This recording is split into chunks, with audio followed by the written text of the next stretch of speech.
Current affairs digest का है। हमारे हाथ अफगानिस्तान से जुड़ा एक दस्तावेज लगा है और इसे पढ़ने के बाद मतलब दिमाग में बस एक ही सवाल घूम रहा है, क्या कोई देश जानबूझकर वक्त में पीछे जा सकता है?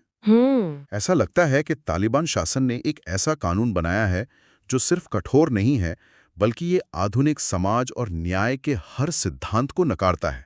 आज हम इसी की परतें खोलने वाले हैं। बिल्कुल।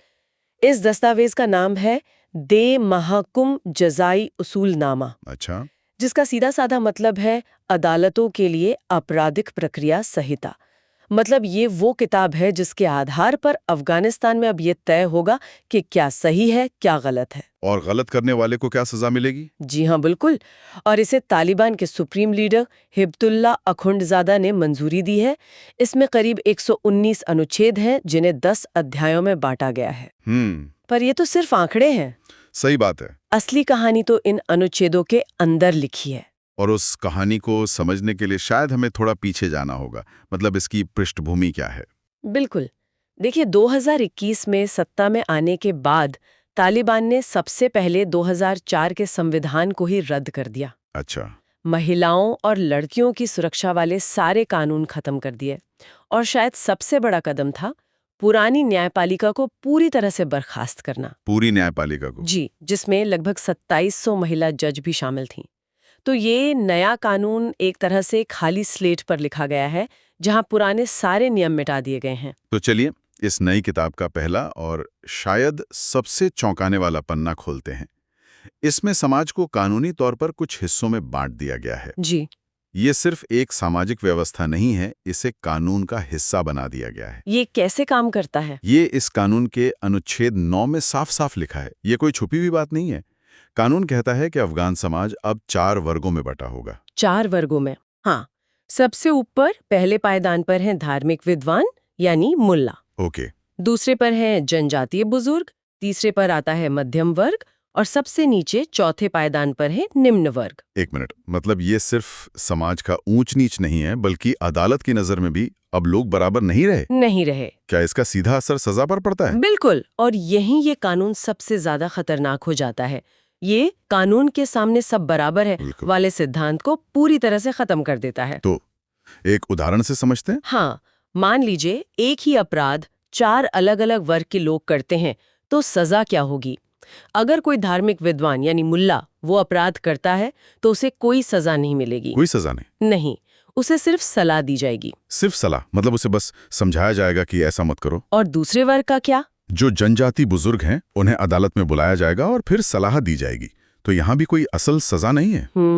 सजा का प्रावधान शुरू होता है तीसरे वर्ग से। अच्छा। अगर मध्यम वर्ग का कोई व्यक्ति वही अपराध करता है तो उसे जेल भेजा जा सकता है। और सबसे निचले वर्ग के लिए? सबसे निचले यानी चौथे वर्ग के व्यक्ति को उसी अपराध के लिए जेल भी होगी और साथ में कोड़े भी मारे जा सकते हैं। मतलब एक ही देश, एक ही अपराध, लेकिन आपकी सजा इस बात पर निर्भर करती है कि आप समाज के किस पायदान पर हैं। जी बिल्कुल। ये तो सिर्फ कानून का उल्लंघन नहीं है, ये तो समाज की बुनियाद पर ही हमला है। ऐसा करके तालिबान एक ऐसा ढांचा बना रहा है जहां सत्ता और बचाव हमेशा एक खास वर्ग के हाथ में रहे। सही कहा। ये बाकी लोगों को साफ साफ पैगाम है कि उनकी कीमत कानून की नजर में कम है।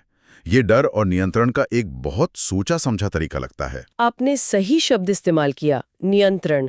ये न्याय व्यवस्था नहीं बल्कि एक नियंत्रण व्यवस्था है। शासन के वफादार बने रहें।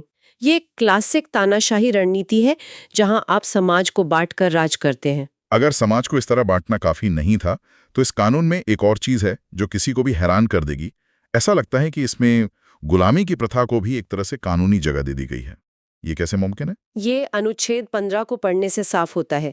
इसमें ताजीर नाम की सजा का जिक्र है। ताजीर? ये क्या है? ताजीर का मतलब होता है विवेकाधीन सजा, यानी ऐसी सजा जो पहले से तय नहीं है और जज अपने विवेक से देता है। ठीक है, पर इसमें गुलामी की बात कहाँ से आ गई? उसी अनुच्छेद में लिखा है कि ताजीर की सजा स्वतंत्र व्यक्ति और गुलाम व्यक्ति दोनों को दी जाएगी। क्या? जी, आप सोचिए 21वीं सदी के किसी कानूनी दस्तावेज में गुलाम व्यक्ति शब्द का इस्तेमाल हो रहा है। अविश्वसनीय है। इस शब्द का होना ही इस बात को कानूनी मान्यता देता है कि समाज में गुलाम मौजूद है और व्यवस्था उन्हें स्वीकार करती है। लेकिन क्या इसका कोई तर्क दिया गया है? मतलब तालिबान की तरफ से कोई सफाई आई है कि गुलाम जैसे शब्द को कानून में क्यों रखा गया है? क्या वो उसे किसी पुरानी परंपरा का हिस्सा बताते हैं? कोई आधिकारिक सफाई तो नहीं है, लेकिन ये उनके नजरिए को दिखाता है। और बात यहीं खत्म नहीं होती। अच्छा। इसी कानून का अनुच्छेद 4 पैरा 5 इस बात को और पुख्ता करता है। वो कहता है कि तय दंड यानी हद इमाम देगा, लेकिन विवेकाधीन सजा यानी ताजीर पति या स्वामी द्वारा दी जा सकती है। स्वामी? हाँ, स्वामी यानी मालिक। इस शब्द का इस्तेमाल फिर से गुलामी की व्यवस्था की तरफ इशारा करता है। ये तो उन सभी अंतर्राष्ट्रीय संधियों का खुला उल्लंघन है जिन्हें लगभग पूरी दुनिया ने स्वीकार किया है। गुलामी को एक अंतर्राष्ट्रीय अपराध माना जाता है। बिल्कुल। ऐसा करके तो वो पूरी दुनिया को चुनौती दे रहे हैं। निश्चित रूप से ये जानबूझकर अंतर्राष्ट्रीय कानूनों और मानवाधिकारों की उपेक्षा करना है। ये एक तरह से ये ऐलान है कि हम वैश्विक नियमों को नहीं मानते और अपनी कट्टर व्याख्या के हिसाब से ही चलेंगे, चाहे दुनिया कुछ भी कहे। ये तो समाज के वयस्कों की बात हुई, लेकिन किसी भी समाज की असली पहचान इस बात से होती है कि वो अपने सबसे कमजोर लोगों यानी बच्चों के साथ कैसा सलूक करता है। इस कानून की किताब में बच्चों के लिए क्या लिखा है? और यहाँ भी तस्वीर बहुत डरावनी है। अनुच्छेद 30 कहता है कि बच्चों के खिलाफ हिंसा पर रोक सिर्फ तब है जब हड्डी टूट जाए या त्वचा फट जाए। एक सेकेंड, क्या मतलब हुआ इसका? अगर किसी बच्चे को शारीरिक चोट इतनी गहरी ना पहुंचे लेकिन उसका मानसिक शोषण हो, उसे डराया धमकाया जाए, या उसका यौन शोषण हो जिसमें बाहरी चोट ना दिखे, तो क्या वो इस कानून के दायरे में अपराध नहीं माना जाएगा? इन प्रावधानों को देखकर तो यही लगता है मानसिक और यौन हिंसा जैसी चीजों पर कोई स्पष्ट रोक नहीं है। कानून की नजर में बच्चे के खिलाफ हिंसा तभी हिंसा है जब खून बहे या हड्डी टूटे। ये तो बच्चों की सुरक्षा की एक बहुत ही संकीर्ण और खतरनाक परिभाषा है। बिल्कुल। और परिवार के अंदर भी राज्य का दखल दिखता है।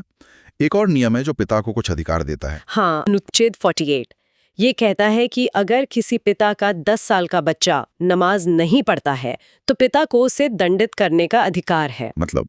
यहाँ कानून परिवार के अंदर घुसकर ये बता रहा है कि धार्मिक अनुष्ठान न करने पर बच्चे को सजा दी जा सकती है। ये सिर्फ धर्म के बारे में नहीं है, ये बचपन से ही सत्ता के प्रति आज्ञाकारिता सिखाने का एक तरीका है। बिल्कुल। पहले पिता की सत्ता, फिर समाज की और फिर तालिबान शासन की। मतलब नियंत्रण घर से ही शुरू हो रहा है। और ये नियंत्रण सिर्फ घर तक सीमित नहीं है, इसे पूरे समाज पर लागू करने के इंतजाम भी किए गए हैं। हाँ, कानून में पाप की अवधारणा को शामिल किया गया है। पाप की अवधारणा? जी। इसके तहत अगर इस्लाम को मानने वाला कोई भी व्यक्ति किसी दूसरे को पाप करते हुए देखता है तो उसे सजा देने का अधिकार मिल जाता है। किसी को भी? ये एक तरह से नैतिक पुलिसिंग और भीड़ की हिंसा को कानूनी बढ़ावा देने जैसा है।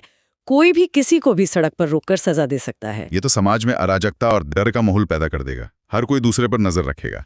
और सरकार के खिलाफ बोलने पर भी कोई नियम है? एक बहुत सख्त नियम है।